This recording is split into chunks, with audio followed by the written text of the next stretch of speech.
بالله من الشيطان الرجيم.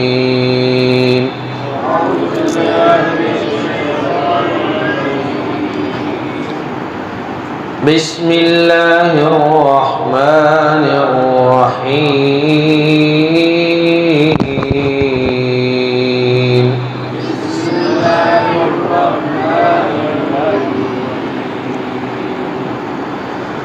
حرمت عليكم الميتة والدم ولحم الخنزير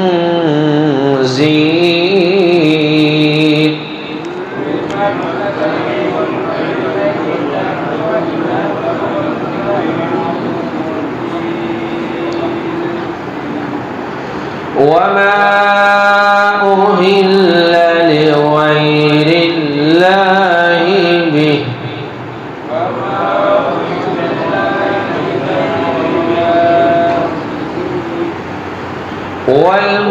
والمنخنقة والموقوذة والمتردية والنطيحة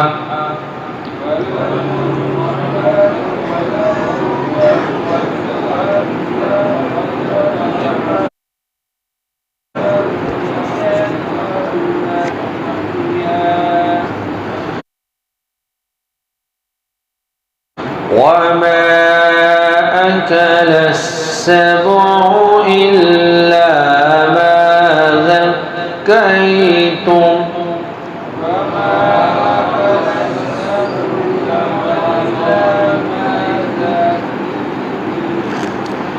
وما ذبح على النصب وأن تستقسموا بالأزلام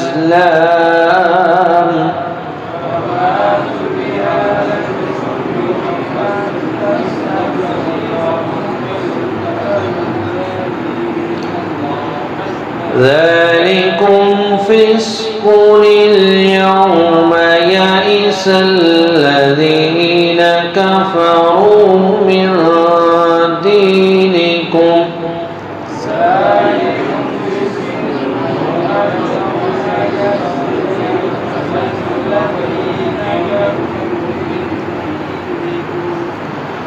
فلا تخشوهم واخشون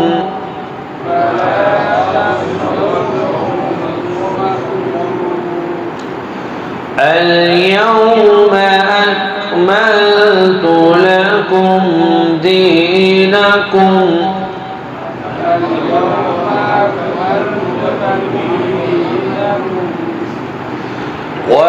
وأتممت عليكم نعمتي ورضيت لكم الإسلام دينا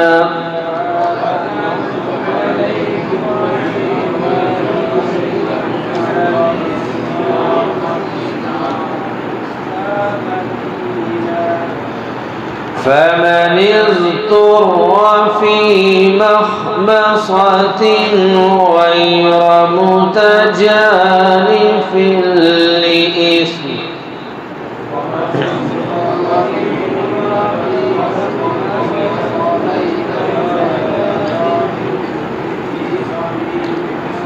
فإن الله غفور رحيم.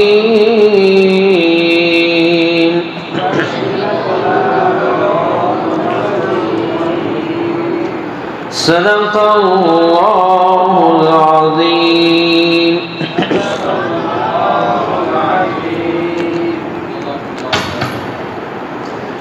بسم اللہ الرحمن الرحیم.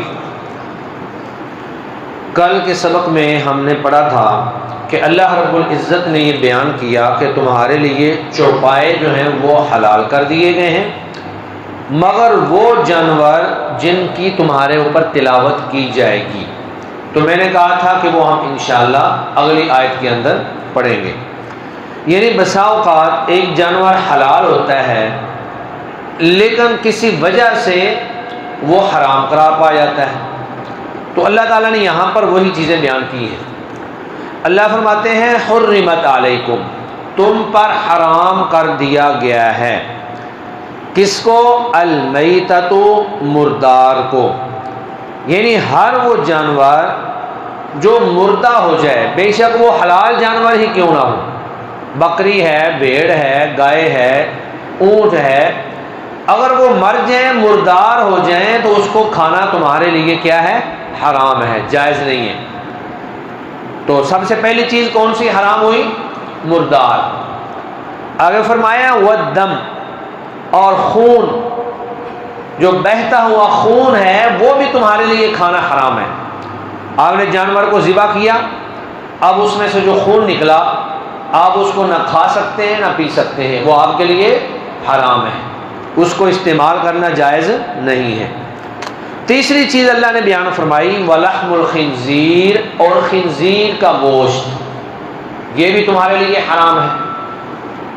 اور اس کے بعد پھر فرمایا وما، اور وہ جانور اہل، جس پر پکارا گیا ہو لغیر اللہ بھی، غیر اللہ کا نام، جانور حلال تھا لیکن اس کو آپ نے غیر اللہ کے نام پر ذبح کیا۔ اب دیکھیں اللہ تعالیٰ نے جو پیچھے مردار، خون، خنزیر کا گوشت، ان کے ساتھ اللہ تعالیٰ نے غیر اللہ کے نام پر دی ہوئی چیز یا ذبح کیے ہوئے جانور کو اللہ نے اس کے ساتھ ہی حرام قرار دیا ہے۔ تو آپ اس سے یہ اندازہ لگائیں کہ غیر اللہ کے نام کی چیز کی حرمت بھی ویسے ہی ہے جیسے خنزیر کا گوشت ہے۔ جو جانور غیر اللہ کے نام پر ذبح کیا گیا ہے وہ آپ کے لیے کھانا ایسے ہی ہے جیسے آپ نے خنزیر کا گوشت کھا لیا۔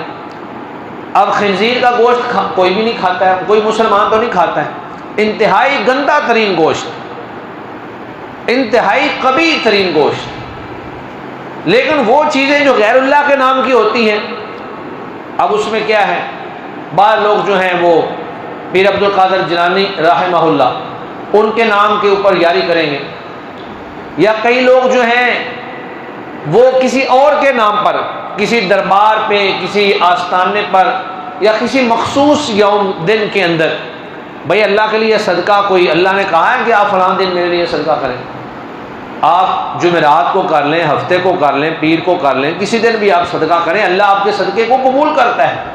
لیکن اگر آپ نے ایک چیز کو کسی خاص دن کے لیے خاص کر دیا تو اس کا مطلب یہ ہے کہ آپ وہ اللہ کے لیے نہیں کر رہے، اس کے ساتھ غیر اللہ کی بھی شرکت ضروری ہے۔ اگر آپ نے اللہ کے لیے کرنا ہوتا تو آپ نے دن کیوں خاص کیا ہے، آپ نے کوئی تاریخ کیوں خاص کی ہے؟ تو اللہ رب العزت نے ہر وہ جانور جو غیر اللہ کے نام پر ذبح کیا جائے، یا ہر وہ کھانا جو غیر اللہ کے نام پر تقسیم کیا جائے، اس کو ویسے ہی حرام قرار دیا ہے جس طرح خنزیر کا گوشت حرام ہے۔ اللہ نے یہاں کوئی فرق کیا بالکل ترتیب کے ساتھ کہ تمہارے اوپر حرام کر دیا گیا ہے مردار، خون، خنزیر کا گوشت، اور ہر وہ جانور جو غیر اللہ کے نام پر ذبح کیا جائے۔ اب وہ جانور حلال بھی ہو سکتا ہے، یعنی وہ بکری بھی ہو سکتی ہے، وہ میٹھی کھیر بھی ہو سکتی ہے، حلال چیزیں ہی ہوتی ہیں، لیکن وہ حرام کیوں ہوا کہ آپ نے غیر اللہ کے نام پر تقسیم کیا، آپ نے غیر اللہ کے نام پر اس کو ذبح کیا۔ وہ اس لیے حرام نہیں ہوا کہ وہ مردہ ہو گیا ہے، وہ اس لیے حرام نہیں ہوا کہ اللہ نے اس کو مستقل طور پر، جیسے خنزیر اور کتے کو حرام کیا ہے وہ مستقل طور پر حرام ہے، بلکہ اس کو حرام کرنے کی وجہ اس کا غیر اللہ کے نام پر ذبح کرنا یا غیر اللہ کے نام پر تقسیم کرنا ہے۔ اگر وہ آپ اللہ کے نام پر دیں گے تو وہ حلال چیزیں ہیں، اگر تو وہ حلال ہی ہے وہ حرام نہیں ہوگا۔ اور اس کے بعد پھر اللہ تعالیٰ نے چند اور چیزیں جو حلال ہی ہیں لیکن ان وجہ سے وہ حرام ہو جاتی ہیں، ان میں پہلی چیز کیا ہے؟ والمنخنقۃ، گلا گھونٹ کر مر جانے والا جانور، یہ بھی تمہارے اوپر حرام کیا گیا ہے۔ یہ ایسے ہی ہے کہ جیسے پیچھے المیتہ آیا ہے تو یہ المیتہ کی آپ کہہ لیں کہ کچھ تشریح ہے، یعنی وہ گلا گھونٹ کر مر جائے۔ اب وہ اس کا گلا کسی بندے نے گھونٹا ہو یا بذات خود رسی جو ہے اس سے اس کا گلا گھونٹ دیا جائے، یہ کئی دفعہ بکریوں کے ساتھ اس طرح ہو جاتا ہے کہ وہ چکر لیتی رہتی ہیں، گلا جو ہے وہ گھونٹ جاتا ہے اور وہ اسی طرح مر جاتی ہیں، تو وہ بھی مردہ ہے۔ تو گلا گھونٹ کر مر جانے والا جانور یہ بھی تمہارے اوپر حرام کیا گیا ہے۔ وہ حرمت کا لفظ سب کے ساتھ لگ رہا ہے۔ آگے کیا، والموقوذۃ، اور چوٹ لگ کر مرنے والا جانور۔ چوٹ لگنے کا مطلب یہ ہے کہ آپ کسی جانور کے سر پہ ہتھوڑا مار دیں، یا آپ نے دیکھا ہوگا انگریز یا ہندو مساوقت ایسے بھی کرتے ہیں کہ وہ جانور کو ذبح کرنے کی بجائے اس کے سر میں ہتھوڑا مار دیں گے یا کوئی بھاری چیز مار دیں گے اور وہ جانور مر جائے گا اور پھر اس کو وہ کھا لیں گے۔ تو یہ بھی ویسے ہی حرام ہے جیسے خنزیر کا گوشت حرام ہے۔ یہ آپ سمجھ لیں کہ یہ مردہ ہی ہوا ہے، کیونکہ اللہ رب العزت نے مسلمانوں کو جانور کو ذبح کرنے کا ایک خاص طریقہ بتلایا ہے کہ آپ تیز دھار کسی چیز کے ساتھ، چھری کے ساتھ یا کسی بھی چیز کے ساتھ جانور کی رگیں کاٹ دیں اور اس کا جتنا خون ہے، اور خون بھی چونکہ حرام ہے، وہ سارے کا سارا بہہ جائے اور اس کا جو خالص گوشت ہے وہ آپ استعمال کر لیں۔ اب اس طرح اگر آپ کسی جانور کو ماریں گے، اس کا خون تو نہیں بہے گا، وہ تو سارا اس کے اندر ہی رہ جائے گا۔ تو یہ بھی حرام ہے، یعنی گلا گھونٹ کر مرنے والا اور چوٹ لگ کر مرنے والا۔ اب یہ چوٹ خود لگائی جائے یا جانور خود کسی چیز کو ٹکر مار کر، کئی جانوروں کو ٹکریں مارنے کی عادت ہوتی ہے، جس طرح یہ دمبے وغیرہ ہوتے ہیں، تو اگر کسی درخت کو یا کسی لوہے کی چیز کو، پائپ کو وہ ٹکر مار دیں تو کئی دفعہ ان کی بھی موت واقع ہو جاتی ہے۔ تو جیسے بھی چوٹ لگ جائے، ایسی چوٹ جس چوٹ میں ان کا خون نہیں نکلا اور وہ خون اندر ہی رہ گیا، تو وہ چوٹ جو ہے وہ اس کو حرام کر دیتی ہے۔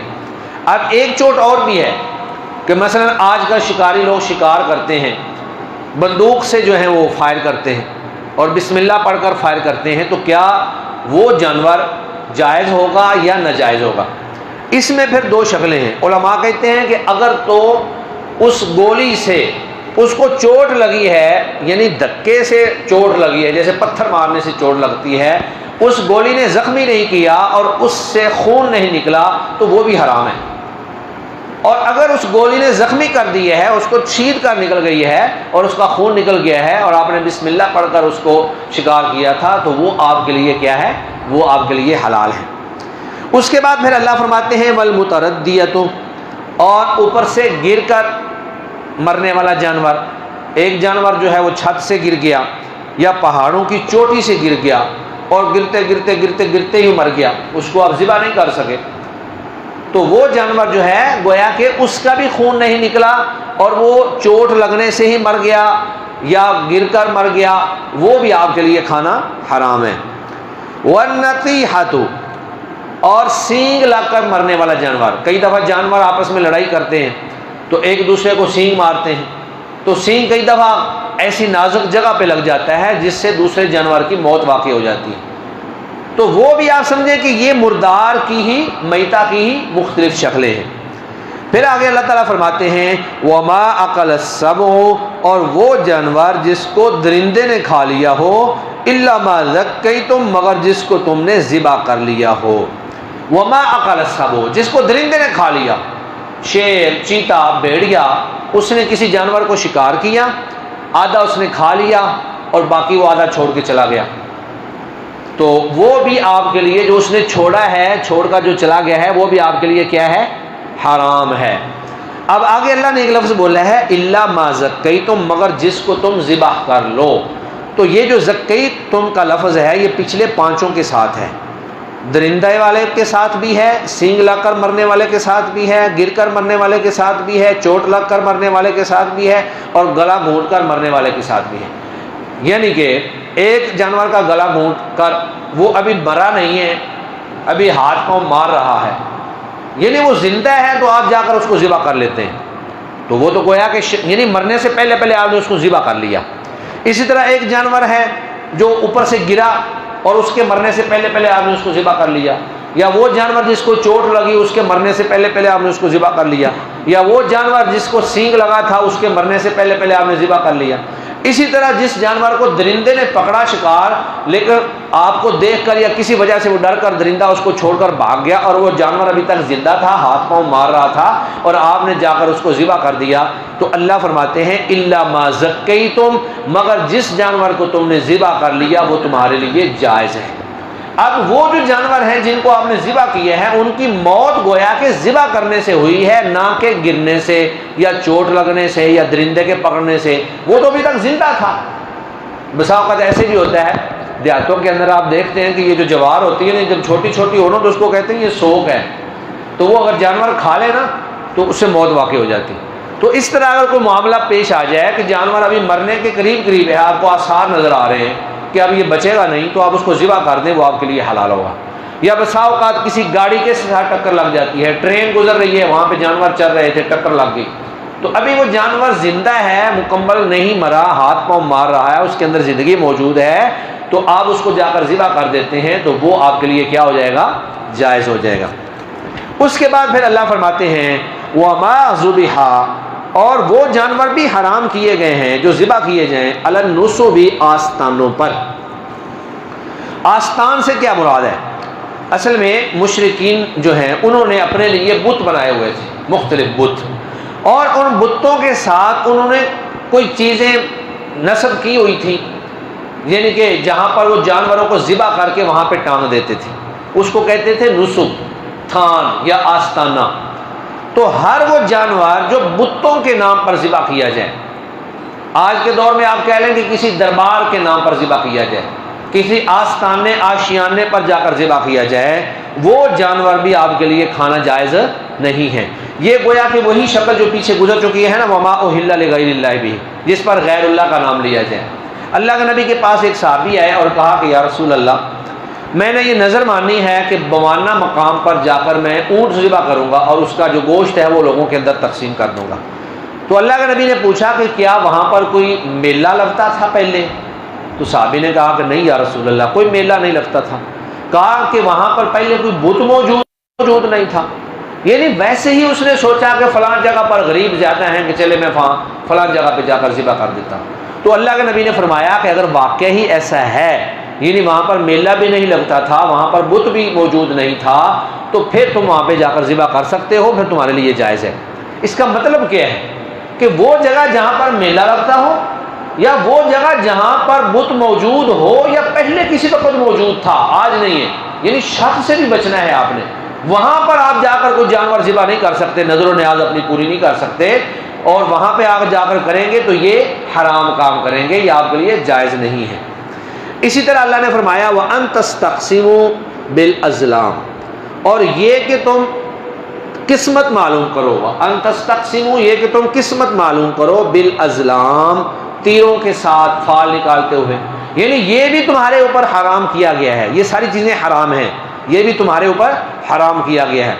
تیروں کے ساتھ قسمت کیسے معلوم ہوتی ہے؟ ان لوگوں نے مختلف تیر رکھے ہوتے تھے اور ان کے اوپر لکھا ہوتا تھا نعم، ہاں، لا، نہیں، یا لکھا ہوتا تھا افعل، کر گزرو، لا تفعل، نہ کرو۔ تو جب بھی انہوں نے کوئی کام کرنا ہوتا تھا تو وہ آنکھیں بند کر کے وہ تیروں کو ڈبے سے نکالتے، تو جس طرح کا تیر نکل آتا اسی طرح کا وہ عمل کر لیتے، اگر اس پہ لکھا ہوتا افعل تو وہ کر لیتے، اور اگر لکھا ہوتا لا تفعل تو وہ نہیں کرتے تھے۔ تو یہ تیروں کے ذریعے قسمت معلوم کرنا، آج کل ہمارے ہاں وہ لوگ ہاتھوں کی لکیروں سے قسمت معلوم کرتے ہیں، اور بھائی جس کے ہاتھ ہی نہیں ہے کیا اس کی کوئی قسمت نہیں ہے؟ اور پھر اسی طرح یہ سڑکوں کے کنارے پہ طوطے لے کر بیٹھے ہوتے ہیں، اب وہ بیچارہ طوطا اپنی قسمت کو رو رہا ہوتا ہے، وہ کسی کی قسمت کیا بتائے گا؟ اس کے پر بھی انہوں نے اکھاڑے ہوتے ہیں، مریض سا ہوتا ہے، پتہ نہیں وہ چند دنوں کے بعد مر جاتا ہے، پھر وہ کوئی اور طوطا لے آتے ہیں۔ اب وہ لوگوں کو قسمت بتا رہے ہیں، اور اپنی قسمت ایسی ہے کہ فٹ پاتھ پہ دھکے کھا رہے ہیں، یعنی اپنی قسمت ان کی ایسی جو لوگوں کی قسمتیں بتا رہے ہیں۔ اور بھی اس کے بے شمار طریقے ہیں۔ ہمارے ہاں یہ آج کل ٹیلی ویژن کے اندر استخارے کے نام سے جو ہے ایک ڈرامہ بازی شروع کی ہوئی ہے، یہ سب ڈرامہ بازی اور دھوکہ ہے۔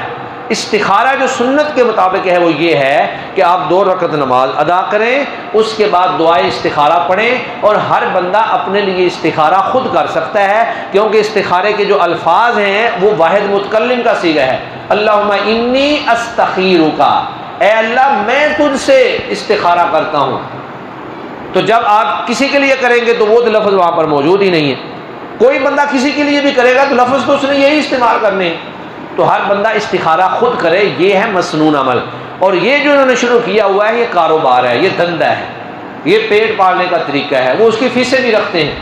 اور پھر آج کل ہمارے ہاں ایک اور طریقہ بھی ہے، وہ جنتریاں پہلے تو چھپتی تھیں، آج کل خیر جنتریاں نہیں ہیں، ان کے اوپر نا ڈبہ بنا ہوتا تھا تو لکھا ہوتا تھا جی آپ آنکھیں بند کر کے اس طرح اوپر جو ہے انگلی رکھیں، جی انگلی رکھی ہے، جی نیچے فا آ گیا ہے، فا کا نیچے لکھیں جی فا کا نیچے کیا لکھا ہوا ہے، جی آپ کا دشمن جو ہے وہ آپ کے ہاتھوں جو ہے مجبور ہو جائے گا یا آپ کے قدموں میں گر جائے گا، آپ کی شادی بہت اچھی جگہ پہ ہوگی، فلاں فلاں فلاں چیزیں، یعنی وہ اپنی ساری لکھی ہوئی ہیں۔ تو عزیز دوستو، اللہ نے آپ کے مقدر میں جو چیز لکھ دی ہے وہ آپ کو مل کر رہے گی، اس فال سے کچھ نہیں بنتا ہے۔ بہت سارے لوگ آج بھی پڑھے لکھے، دین کا نہیں پڑھے ہوتے ہیں، دین سے بالکل کورے ہوتے ہیں، دنیا کے پڑھے لکھے لوگ میں کہہ رہا ہوں۔ اب انہوں نے سفر کی تیاری کی ہوئی ہے، گاڑی تیار ہے، ڈرائیور تیار ہے، سفر کی فائلیں تیار ہیں، ہر چیز تیار ہے، بہترین لباس، خوبصورت جوتا پہن کر آ رہے ہیں، گاڑی میں بیٹھنے لگے جی کالی بلی آگے سے گزر گئی، کہتے ہیں جی ہمارا تو سفر ہی منحوس ہو گیا۔ اور بھائی کالی بلی تمہارا کیا بگاڑ سکتی ہے؟ اللہ نے آپ کو اشرف المخلوقات پیدا کیا، سفر بند کر دیں گے۔ اور یہ ہمارے سفر کا مہینہ جو یہ ابھی چل رہا ہے، اس میں کہتے ہیں جی شادی نہیں کرنی یا کاروبار نہیں شروع کرنا، اگر آپ نے کیا تو آپ ساری زندگی سفر پہ ہی رہیں گے۔ ان عقل کے اندھوں کو یہ بتائیں کہ یہ جو سفر کا مہینہ ہے یہ سواد کے ساتھ ہے، اور جو وہ سفر ہے وہ سین کے ساتھ ہے، یہ وہ سفر ہے ہی نہیں، یعنی جہالت کی انتہا ہے۔ وہ ان ہندوانہ توہم پرستیاں اور ہندوؤں کے رسم و رواج اور وہ ساری چیزیں جو ہم ہندوؤں کے ساتھ رہ کر دیکھا کرتے تھے، وہ ساری چیزیں آج ہمارے اندر آ گئی ہیں۔ ہندو جب بھی کسی چیز کے اندر کچھ انفرادیت یا دوسروں سے ہٹ کر کوئی چیز دیکھتے ہیں وہ اس کو خدا ماننا شروع کر دیتے ہیں۔ اگر کوئی کتا دیکھیں گے نا تو کتے کا رنگ یا اس کی آنکھوں میں کوئی دیکھیں گے یہ دوسروں سے ذرا منفرد ہے، وہ کہیں گے اس کے اندر ہنومان آ گیا ہے، اس کے اندر ہمارا دیوتا آ گیا ہے۔ او بھائی وہ تو کتے، بندر، سانپ، بچھو اور پھر اسی طرح گائے، ان کی پوجا، جانوروں کی پوجا کرتے ہیں، اور اتنے گندے ہیں کہ گائے جو ہے اس کا پیشاب پیتے ہیں اور اس کو باقاعدہ پیکنگ کے اندر، بہت خوبصورت پیکنگ کے اندر جو ہے پیک کر کے جو ہے اس کو بطور تحفہ کے ایک دوسرے کو پیش کیا جاتا ہے۔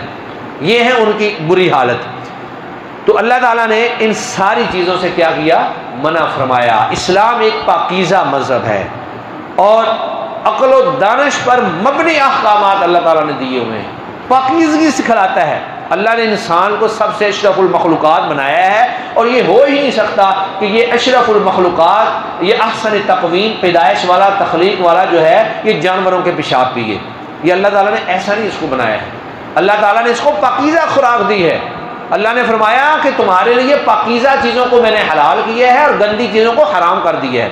اور یہ بات ذہن میں رکھیں، جتنی چیزیں اللہ نے اسلام میں حلال کی ہیں وہ انسان کے لیے مفید ہیں طبی اعتبار سے، اور جتنی چیزوں کو اللہ نے حرام کیا ہے وہ ساری چیزیں طبی اعتبار سے انسان کے لیے نقصان دہ ہیں، گندی ہیں۔ اگر آپ وہ کھائیں گے، پئیں گے، بیمار ہوں گے، اور آپ کی طبیعت اور آپ کی نیچر کے اندر وہ گندگی اور خباثت آ جائے گی جو ان جانوروں کے اندر پائی جاتی ہے۔ اب جو لوگ جو ہیں کتا کھاتے ہیں یا خنزیر کھاتے ہیں تو یہ جانور انتہائی گندے ہیں، خبیث ہیں، بے غیرت قسم کے ہیں، تو ان کے اندر بے غیرتی، بے حیائی، فحاشی بڑی عام ہے۔ تو جس طرح کی چیز کو آپ کھائیں گے وہی طبیعت کے اندر آپ کے آئے گی، اس لیے اللہ نے ان سب کو حرام کر دیا ہے۔ ہم سے بہتر اللہ ہماری طبیعت کو جانتا ہے، کیونکہ اللہ نے ہمیں پیدا کیا ہے۔ ہمیں نہیں پتا کہ ہماری طبیعت میں کیا کچھ ہے۔ ہر بندہ ڈاکٹر تو نہیں ہے نا، اور پھر آج کل جو ڈاکٹر ہوتے ہیں وہ بھی اسپیشلسٹ ہوتے ہیں، کوئی آنکھ کا ہے، کوئی کان کا ہے، کوئی ناک کا ہے۔ ایک اسپیشلسٹ جو ہے وہ دوسری چیز کو اچھی طرح سے نہیں سمجھتا ہے، لیکن اللہ تو ہمارے ایک عضو سے اس طرح آگاہ ہے کہ ہم ان سے کچھ بھی آگاہ نہیں ہیں، اس لیے اللہ نے ہمیں وہ کچھ دیا کھانے کو جو ہمارے لیے بہتر تھا۔ تو اللہ تعالیٰ نے یہ ساری حرام چیزیں بیان کرنے کے بعد فرمایا ذالکم فسق، یہ سارے گناہ کے کام ہیں، یعنی یہ ساری چیزیں چھوڑ دو۔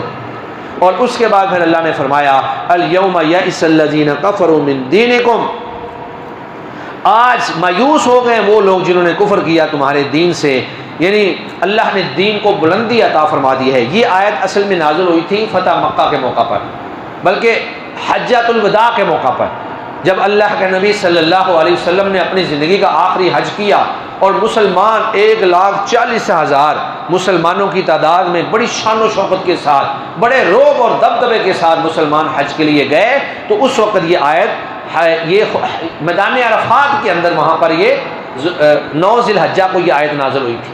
تو اللہ تعالیٰ نے فرمایا کہ آج کافر جو ہیں وہ تمہارے دین سے مایوس ہو گئے ہیں کہ یعنی تمہارا دین اب چھپنے والا، جھکنے والا، ختم ہونے والا نہیں ہے۔ اللہ تعالیٰ نے اس کو عزتیں عطا فرمائی ہیں، اللہ تعالیٰ نے اس کو بلندیاں عطا فرمائی ہیں۔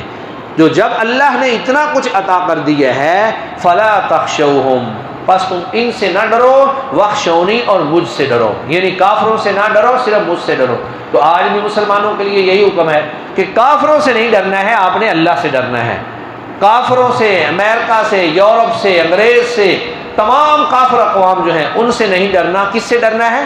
صرف اللہ رب العزت سے ڈرنا ہے۔ اور اس کے بعد پھر اللہ تعالیٰ نے اپنی دین کی تکمیل کا بھی اعلان فرما دیا کہ الیوم اکملت لکم دینکم، آج میں نے تمہارا دین مکمل کر دیا ہے، واتممت علیکم نعمتی، اور اپنی نعمت جو ہے وہ پوری کر دی ہے، ورضیت لکم الاسلام دینا، اور تمہارے لیے میں نے اسلام کو بطور دین منتخب کر لیا ہے۔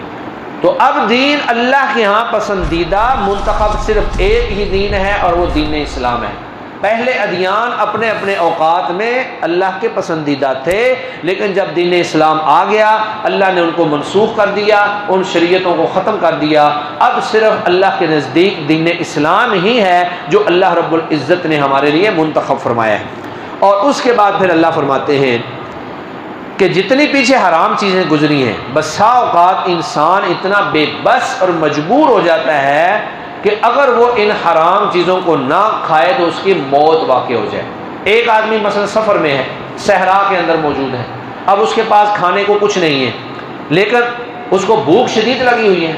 اگر وہ وہاں پہ اس کو کتے کا گوشت مل جاتا ہے، یا اس کو خنزیر کا گوشت مل جاتا ہے، یا مردار کوئی چیز مل جاتی ہے، اگر وہ اس کو نہیں کھاتا ہے تو موت واقع ہوتی ہے۔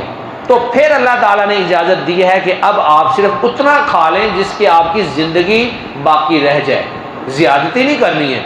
تو اللہ نے کیا فرمایا؟ فَمَنِ اسْتُرَّ، پس جو شخص مضطر ہو جائے، مجبور ہو جائے، فی مخمصۃ، بھوک میں، غیر متجانف، نہ ہو مائل ہونے والا، لإثم، گناہ کی طرف، یعنی گناہ کی طرف مائل ہونے والا نہ ہو لیکن وہ مجبور ہو جائے، بے بس ہو جائے، اس کے پاس چارہ نہ ہو، تو اپنی جان کو بچانے کے لیے، کیونکہ خودکشی کرنا بھی حرام ہے، اپنی جان کو بچانا کیا ہے؟ فرض اور واجب ہے۔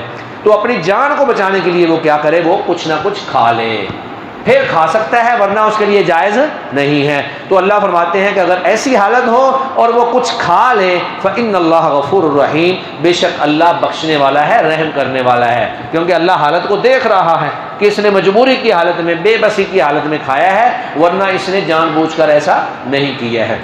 جی ترجمہ دیکھیں، بسم اللہ الرحمن الرحیم۔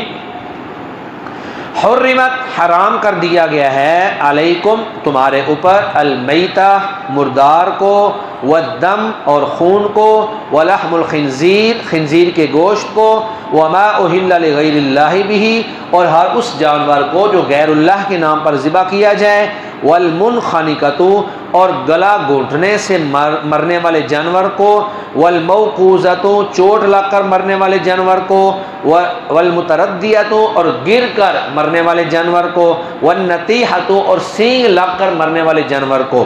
اسی طرح وما اکل السبع، اور جس جانور کو درندہ کھا جائے، ان سب کو کیا کیا گیا ہے؟ تمہارے اوپر حرام کر دیا گیا ہے۔ الا ما ذکیتم، مگر ان میں سے جس کو تم ذبح کر لو مرنے سے پہلے پہلے۔